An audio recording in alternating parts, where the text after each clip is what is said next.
This is a quick movie just showing you how the 3D viewer works inside Image Pro. I've got open a little Z sequence here, controlled by the sequence control playback here. This image has been saved with all the relevant information. This one came from a Biorad confocal. In it, it has all of the wavelength information, and it has, quite importantly, the Z distance information here, so we can see the Z stack sizes, and we also have the calibration information in here, which is quite useful for reconstruction. If not, this can always be added in later on.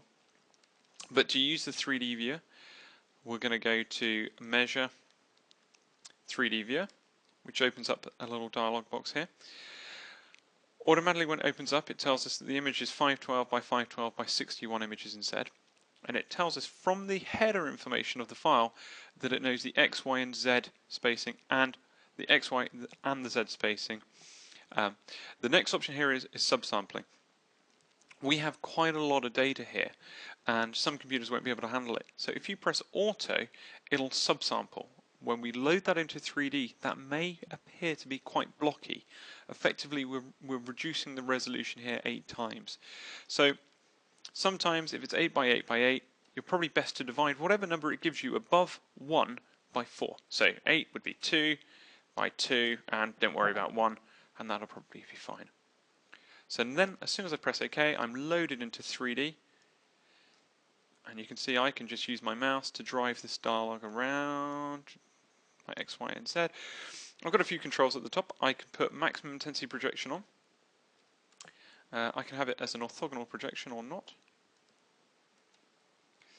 I can change the background. I know for some reason I might want it as that. I'd probably never wanted anything other than black, but there we are. Okay. I can also change the size of the 3D viewer as I need to, and I can use Control and Alt and then left click myself in and out and zoom around as I need to.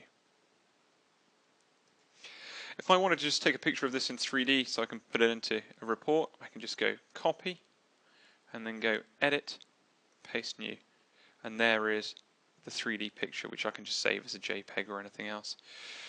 I can also, if I want to, create a quick animation. So I could say, rotate me around these particular positions. Let me just offset Z a little bit and do that in 50 images. Go.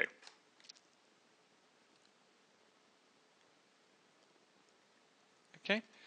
Now I can minimize my viewer, and now you can see here I have a file which I can just simply File, Save As, and save that as an AVI movie. If I wanted to look at a smaller area, I can do that at any stage. I could just say, okay, I'm interested just in this little area here. Then when I do my load, it still maintains the parameters. My auto suggestion is a lot less, which means I can probably actually just do 1 by 1 by 1, and that means I'm straight in there on the resolution of the system. If I want to modify it, I can just use the regular Image Pro enhancement tools. I can just bring up my contrast enhancement and say I want it a little bit brighter, maybe a little bit more contrasty.